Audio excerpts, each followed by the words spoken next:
조동근 교수의 경제논단, 오늘은 한국 GM 문제에 대해서 교수님과 한번 이야기를 나눠보도록 하겠습니다. 교수님 안녕하세요. 네, 안녕하세요. 네.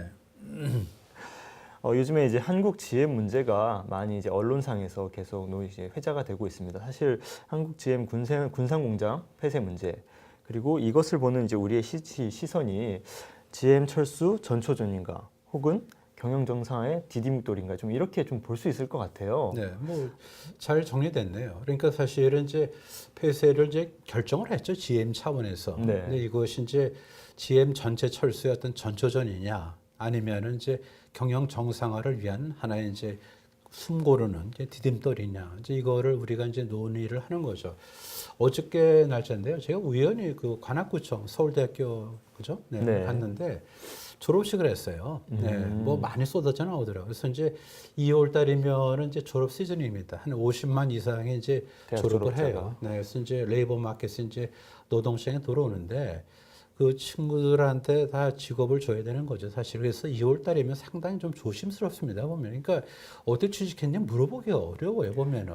또 이제 대학 교수님 입장이시니까 그러니까 더. 이제 나이 좀 들은 어떤 이제 뭐 남녀 총각한테 뭐 결혼 얘기 우리가 하기 어렵듯이 네. 똑같은 것 같아요. 그래서 이것도 좀 비극인데 하필이면은 딱 겹친 것 같아요. 그래서 이제 군산 경제는 아마 상당히 좀 치명적인 이제 타격을 좀 받은 것 같은데, 그래서 지금 모두 말씀드린 대로 이제 일방적인 철수는 아니죠. 그러니까 이제 공장의 폐쇄고, 그다음 우리가 이걸 해석을 할 때 뭔가 어떤 전면 철수로 이어지는 어떤 수순인가, 아니면 숨 고르면서 그 GM이 다시 경쟁력을 회복하는 어떤 그런 전초전 아닌 디딤돌인가를 우리가 좀 보자는 거죠. 그래서 우리가 이제 이게 문제가 어려운데 보면요, 그러니까 문제가 어려울수록 좀 우리가 냉정하고 좀 그다음에 이성적으로 접근해야 될 것 같아요. 그러니까 가장 조심스러운 게 뭔가 힘으로 또는 뭐 여론몰이로 해서 이거를 풀 수 있다?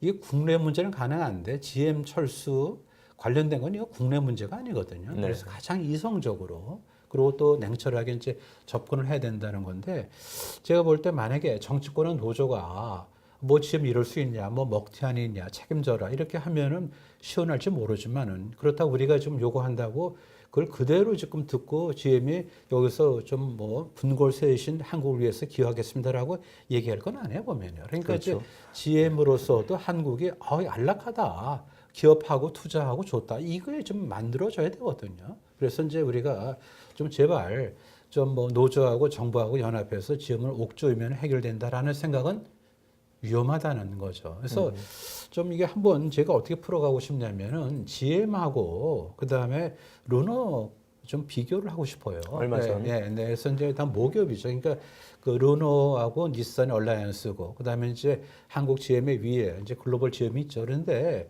많이 그 시사가 되는 것 같아요. 그 르노 삼성도 보면요, 2010년에는 이제 한 27만 대를 만들었어요. 27만 대. 그러다가 2012년에 13만 대로 반토막이 됐어요. 그 왜 그렇게 됐다고 생각하세요? 그 당시에 기억나시는 게 있죠. 2011년에 뭐냐면은 남유럽 재정 위기예요. 네. 그래갖고 이제 SM3 수출이 중단됐죠. 그리고 이제 내수도 안 좋아가지고 27만 대를 만들다가 2012년에 13만 대 반토막 난 거죠, 보면. 그러니까 사실 반토막이라는 거 이건 있을 수가 없는 거죠. 견딜 수가 그렇죠. 없는 거죠. 그래갖고 그 구조 조정을 이제 시행을 합니다, 닛산이. 예, 그래서 이제 우리는 뭐 사실 이제 닛산에 있는 이제 삼성 아닙니까? 그래갖고 임직원 수를 갖다가 5,500에서 4,300으로 22%를 감축을 했어요, 사실은. 근데 그 과정에서 노조가 협조를 했습니다. 예, 협조를 해가지고 이제 한 22%를 이제 저 감축을 했는데, 그러다 보니까 이제 그 모기업이죠. 그 르노 닛산 얼라이언스라고 우리가 부르는데, 거기에서 보면은 이제 그 뭐 그 르노 삼성을 잘 본 거죠. 그래갖고 이거 같이 힘을 합쳐서 우리가 위기를 타개자 그래갖고 그 얼라이언스에서 할 수 있는 게 뭐냐면 신차 배정을 한 거예요. 그래갖고 이제 로고라는 이제 SUV를 갖다가 이제 배정을 했는데, 이것이 사실은 공전에 히트를 친 거예요, 유럽에서. 이거를 우리한테 이제 배정을 했는데 10만 대 이상 팔았어요. 그러니까 이제 반토막 난 것이 그대로 회복이 되는 거죠. 그래가지고 좀 뭐 이게 극적으로 지금 2010년 제대로 돌아갈 때 한 34억 정도의 영업이익이 있었는데, 이게 뭐 2011년에는 뭐 엄청나게 뭐 2천억 적자가 되다가 구조 조정을 하고 신차를 투입하고 나서 흑자로 전환하는데 아주 빠른 속도로 그러니까 구체적으로 2014년에 1,400억, 그다음 15년에 3,200억, 그다음에 2016년에는 4,200억. 아주 빠른 속도로 빠른 지금 속도로. 네, 이익이 좀 올라갔다고 지금요. 그러다 보니까 이제 지금 우리가 뭐 르노 삼성에 대해서는 걱정을 안 해요. 근데 이렇게 된 데는 뭐냐면은 그 르노 삼성의 노조는 자유노조예요. 그러니까 자유노조라는 건 어떤 의미에서 제가 말씀드렸냐면 상급단체가 없어요 보면요. 이제 GM 같은 경우에는 이제 위에 민노총이 있는데 여기는 그렇지 않아요. 그러니까 자유노조이기 때문에 뭔가 어떤 호롤단신이죠. 따라서 GM하고 달리 르노 삼성은 르노 삼성만 생각하게 된 거죠. 그래갖고 구조조정을 하고 그다음에 얼라이언스에서도 아 이거 참 좋다 그래갖고 신차 배정하고 흑자 전환이 된 건데 GM으로 넘어가면은 여기에는 이제 전혀 다르죠. 뭐 아시다시피 우리나라 이제 민노총 있잖아요. 그래갖고 이제 상급 단체가 민노총이기 때문에 그 GM 그 군산 이것도 사실은 이제 보면은 이제 민노총 연결이 됐는데 민노총에서 뭐 이렇게 그 혼자 이렇게 이탈해서 GM을 생각하게끔 하질 않잖아요. 그래갖고 결국은 이제 그 한국 GM이 민노총의 눈치를 보게 되는 건데 하나 우리가 좀 아픈 상처지만 하나 좀 짚고 넘어갈게요. 내가 이제 근거를 좀 대야 되는데 2017년 2월 기사예요. 제가 유튜브에 지금 여기 이제 주소도 있는데 네. 구체적으로 말씀드리긴 좀 그렇고 이게 뭐냐면은 2017년 2월 당시입니다. 노조 본부 압수수색을 했어요. 그러니까 이제 GM, 그러니까 한국 GM의 노조 간부집을 압수수색을 했는데 놀랍게도 천장에서 5만 원짜리 뭉칫돈이 무지하게 나왔어요. 영화의 한 장면. 네, 그래갖고 이게 지금 이제 뭐 굉장히 쇼크였는데 근데 그게 잊혀지더라고요, 사실요. 근데 제가 2017년 2월을 강조한 건 뭐냐면 그때 피크예요. 어떤 게 뭐죠? 적자가 피크예요. 아니 회사가 지금 적자에 허덕이는데 노조 간부라는 사람이 왜 그렇게 했겠어요? 정기적 장사를 한 거죠 보면요. 정기적 장사를 갖다가 그래가지고 노조가 회사가 그렇게 넘어가는데 5만 원짜리 다발을 갖다가 천장에 그것도 어디냐면은 목욕탕 천장이에요 사실. 이게 뭡니까 도대체 이게. 그러니까 만약에 예금하면 수정이 될지 모르니까 그걸 갖다 면하기 위해서 그렇게 집에다 은닉을 한 겁니다. 조금 죄송하지만 이게 팩트니까 네. 좀 한국 GM의 어떤 그 노조의 사실은 치부를 좀 제가 말씀을 드릴게요. 2015년, 2016년에 한 6천억에서 한 5천억 정도의 영업 손실이 기록이 됐어요. 그럼에도 불구하고 영업 손실이 있음에도 불구하고 상여금을 받았다는 거예요. 그 액수가 그렇게 많지는 않은데 2014년, 15년에 임직원들에게 평균 1,000만 원 정도의 상여금을 지급했습니다. 성과급이죠. 근데 이거는 말이 아니죠, 사실요. 예. 성과급인데. 성과급인데, 그러니까 적자를 보면은 이거는 나갈 수가 없는 그런 돈인데 성과급을 지급을 했습니다, 지금요. 그러니까 생산 물량 감소에 따라서 이제 뒤숭숭하니까 이걸 갖다가 앞에 그 르노 삼성에서는 이제 구조 조정을 했는데 이건 아니고 뭐냐면은 돈으로 달랜 거죠, 노조를 갖다가. 따라서 GM의 경영진도 사실은 결코 뭐 경영을 잘했다고 볼 수 없는 거죠. 그렇죠. 네. 그다음에 또 하나 우리가 숫자를 하나 짚어야 되는데 2014년 이후로 14, 15, 16, 17, 4년 아닙니까? 네. 4년에 누적 적자가 3조예요. 3조. 상당한 규모입니다. 네. 4년 사이에 누적 적자 3조예요. 보면요. 그렇게 지금 적자를 내고도 2017년 바로 직전 연도죠. 1인당 평균 임금이 8,700만 원이에요. 이거는 굴러갈 수 없는 구조예요, 사실요. 아주 굴러갈 수 좋은 없는 직장이군요. 거죠. 예. 그다음에 또 하나 더 충격적인 게 이제 군산인데 가동률은 다 이제 보도됐죠. 20% 정도. 그러니까 이제 가동률이 너무 떨어지다 보니까 자동차 한 대 만드는데 소요되는 시간이 보통도 2배 이상 걸리는 거예요. 네. 그럼에도 불구하고 20% 공장 가동률에도 불구하고 뭐를 약속했냐면은 평균 연봉의 80% 지급을 보장을 했어요, 사실요. 이건 아니죠. 그러니까 이제 결국은 이제 노조 요구해서 경영진이 끌려간 건데 이러다 보니까 망하는 거죠. 그러니까 삼성하고 그다음에 GM을 좀 비교를 하라는 거죠. 르노 삼성하고 한국 GM하고 똑같은 위기 상황이지만은 뭐죠? 그야말로 운명의 길에 갈렸죠. 그거는 그들의 선택의 결과예요, 보면요. 노조가 뭡니까, 노조가. 사실. 뭔가 단일 창구죠. 그런데 회사가 잘 굴러가야 되는데 금방 말씀드린 대로 2017년에 그 어려울 때 보면은 뭐죠? 노조 간부 집에 목욕탕에 천장을 보니까 5만 원짜리 다 발휘했다. 이게 뭡니까 도대체? 그건 이런 아니죠. 구조로 계속 굴러간다는 건 사실은 불가능하죠. 현실 세계에서는 불가능하다고 네, 좀 볼 네, 수밖에 없을 것 네, 같습니다. 그 또 이런 정치권에서 이런 얘기도 있는 것 같습니다. 지금 이 군산공장 폐쇄가 얘기가 이미 나왔지 않습니까? 왜 하필 군산일까? 글쎄 그게 참 좀 적절하게 얘기를 하셨는데 저도 그래요. 보면 뭉클해요. 그런데 보면은 우리가 진짜 조심해야 될 게 제가 모두 말씀드린 대로 이런 문제일수록 좀 냉정하게 뭐 군산이 미워서 그렇겠어 보면요. 그건 아니죠. 그러니까 이제 정치적인 금물 뭐죠? 정치적인 접근의 금물이죠 보면요. 예, 이건 아닌 것 같아요. 민평당 이제 최근에 만들어졌죠, 그렇죠? 민주평화당 같은데 뭐 GM 사태 관련 정부 무능을 이제 비판하는 건 좋은데 왜 하필 군산이냐?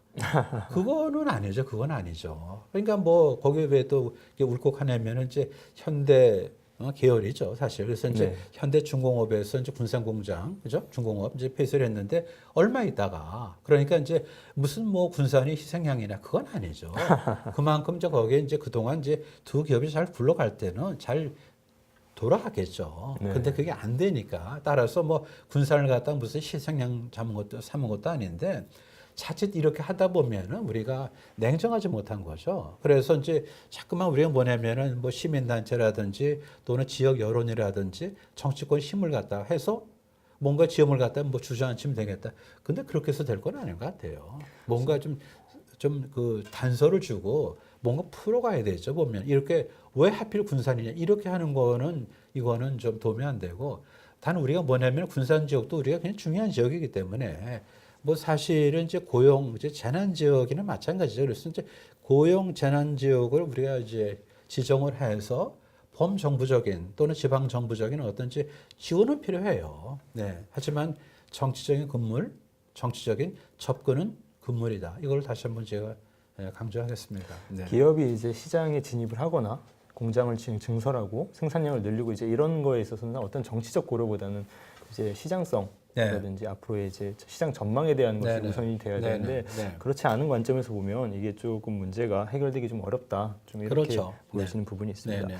그리고 이제 연결되는 부분인데 사실은 이게 GM 문제가 이게 국내에만 국한된 문제가 아니라 GM이라는 것이 사실 글로벌 전략을 갖고 있지 않습니까? 네네. 이 GM의 글로벌 판매 전략에 대해서 먼저 저희가 좀 이해를 해야 될 글쎄 필요가 아주 있을 것 같아요. 굉장히 좀 적절한 우리가 지금 이런 걸 안 하기 때문에 우리만 보는 거예요 보면 그러니까 코끼리를 전체를 보지 못하고 한 부분 보면은 좀 재미있죠 뭐 이렇게 꼬리는 뭐 밧줄 같기도 하고 그다음에 귀는 뭐 부채 같기도 하고 그다음에 이제 다리는 무슨 몸통 뭐 큰 무슨 뭐 이렇게 바위 덩어리나 또 통나무 같은데 전체를 보지 못하면 안 되죠. 그래서 글로벌 지음의 어떤 전략을 봐야 돼요 보면요. 그러니까 우리는 사실은 이제 거기에 속해 있는 하나의 이제 공장이죠 지금. 그렇죠. 그래서 이제 말씀한 대로 이제 글로벌 GM의 경영 전략을 제가 좀 설명을 좀 드릴게요. 네.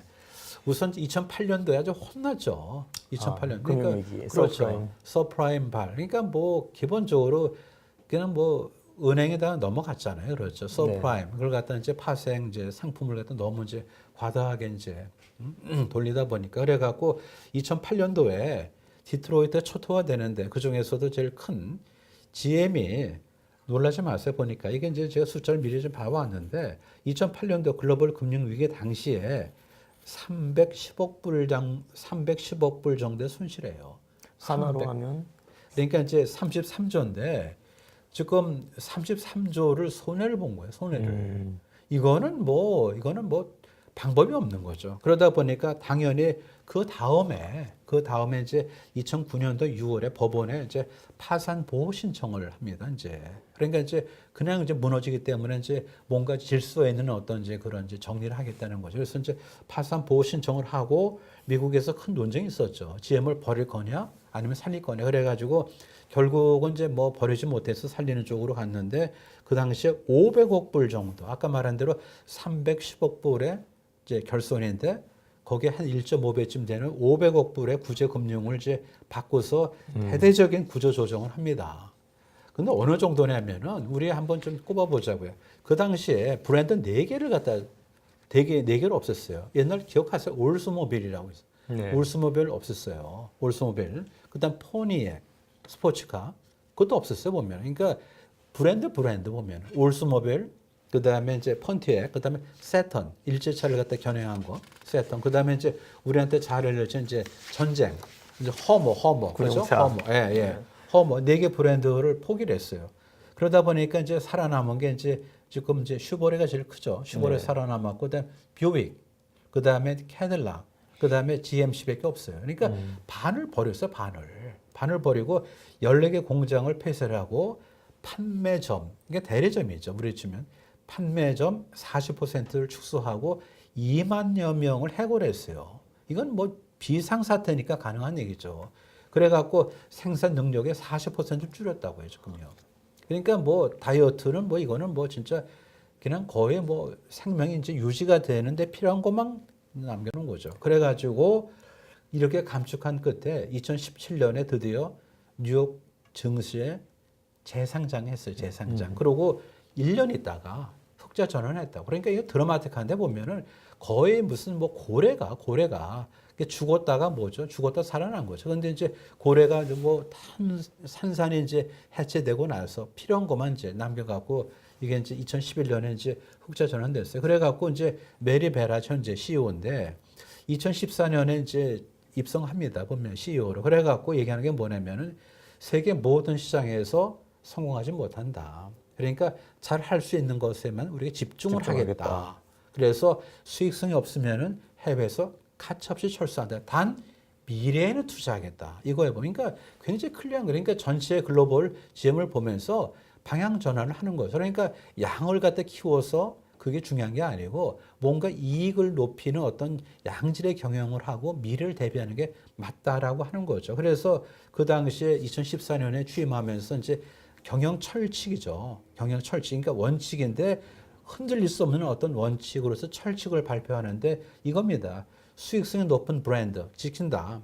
미래 기술 갖고 전기차나 간다. 자율주행차. 그다음에 이제 제조 효율 이거를 높이겠다. 그 대신 수익성이 낮은 시장 버린다.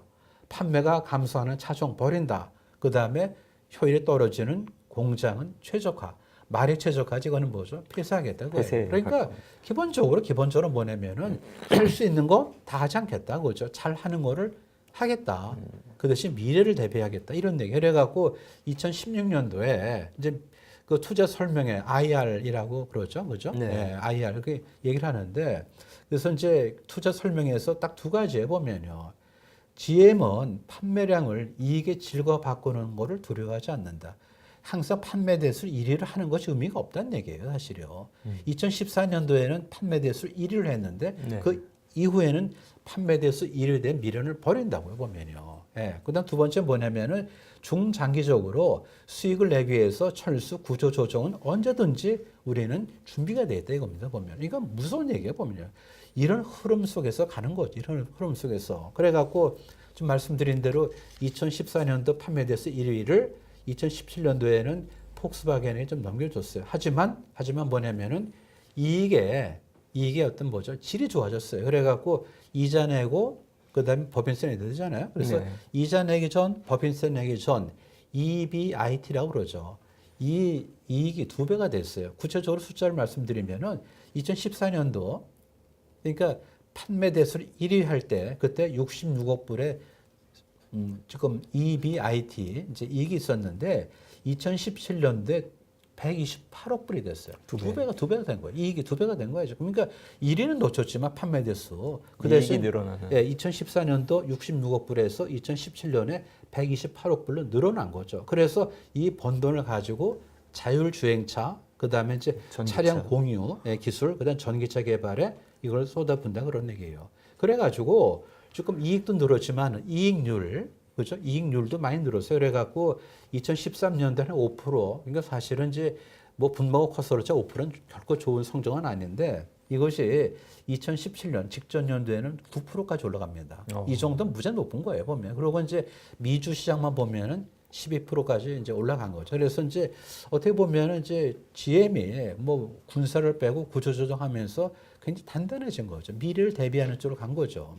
아마 그 과정에서 해외 시장 구조조정은 계속 그렇죠. 따라왔을 거예요. 예, 그렇게 따라왔습니다. 그래서 이제 해외 시장도 보면은 결국 중국하고 미국을 중심으로 가고 나머지는 그냥 뭐 어떻게 보면은 별로 그렇게 짭짤하지 않으면은 최적화하겠다는 이제 클로즈하겠다는 건데 2013년도에 슈보레에 철수를 했죠. 그러니까 어디죠? 유럽. 슈보레 유럽을 철수했어요. 그러니까 네. 우리가 원래는 뭐냐면은 이제 슈보레 유럽 판매 법인에다가 우리가 물건을 대는 그런 이제 그 GM의 공장이었죠, 사실. 그러다가 GM 슈보레가 유럽에서 철수를 하다 보니까 우리의 어떤 물량이 거기에 들어가는 게 끊긴 거죠. 그래가지고 2013년도에 절대절명의 사실은 한국 GM은 위기를 맞습니다. 그런데도 불구하고 우리가 사실은 절치부심하지 않고 그냥 방만 경영을 한 거죠, 보면요. 그다음에 또 미국은 슈보레뿐만 아니라 그 이후에도 뭐 러시아, 뭐 태국 뭐 다 이렇게 철수하고요. 그다음에 2017년도에 직전 연도죠. 직전 연도에 보면은 이제 유럽의 오펠이라고 예전에 그 세한 자동차에서 레코드라는 자동차를 만드는 것이 바로 오펠이에요. 오펠은 바로 GM 계열입니다. 근데 호주의 복스홀 이게 전부 다 그 프랑스 이제 PSA죠. 뿌조에다가 이제 그 20억 유로 뭐 큰 돈은 아닌데 2조 한 4천억에 이제 매각을 했어요. 그러니까 지금 말씀 이제 하신 대로 그냥 채산성 별로 그렇게 크게 도움이 안 되는 거는 정리를 하겠다는 거죠, 보면요. 그래갖고 가장 우리도 이제 그 피해를 봤는데 그 대신 뭐냐면은 이제 이게 아까 바로 전이지만은 그 2017년도에 한 128억 불 맞네요. 네. 이익을 냈는데 그거를 신규 투자하고 기업 인수하는 데 썼어요, 지금요. 그래서 자율주행, 그렇죠. 그 다음에 이제 차량 공유, 이것도 큰 뭐 하는 이제 화두입니다. 그래서 이제 신기술, 이제 중요성, 이걸 다 인식하고 미래 투자를 했는데 뭐 상당히 과감하게 하더라고요. 그 차량 공유 서비스 업체 리프트에 5억 달러를 투자를 했어요. 사실은 아파트 주차장 보세요. 한 80%는 다 서 있어요, 사실. 네. 그렇잖아요. 그러니까 그렇게 뭐 할 필요가 없잖아요. 그러니까 이제 앞으로는 이제 이 공유 서비스에 대해서 뭔가 좀 소프트한 어떤 그런 이제 투자를 해야 되기 때문에 이런 이제 투자를 했고, 그다음에 자율주행 솔루션 스타트업, 크루스 오토메이션인데 이게 이제 바로 이제 저쪽에 이제 구글하고 이제 연결되는 거죠. 그러고 이제 뭐 자율주행에서 보면은 이제 그 뭔가 어떤 사물을 인지를 해야 될 거 아니에요. 그러니까 빛으로 사물이 어디 있지? 거리가 어떻게 떨어져 있지? 그걸 갖다 이제 파악을 해야 되는데 그 스타트업, 이건 이제 스트로브가 있는데 여기에 조금 이제 많이 투자를 한 거죠. 그래서 지금 미래 기술 투자는 완성차 메이커 중에서 제일 앞서가고 있어요, 사실요. 그러니까 이제 우리가 이제 조금 아니 이렇게 몸집을 줄여서 예? 그렇게 다 세계를 다 팔아치우고도 저게 GM에 건전할까?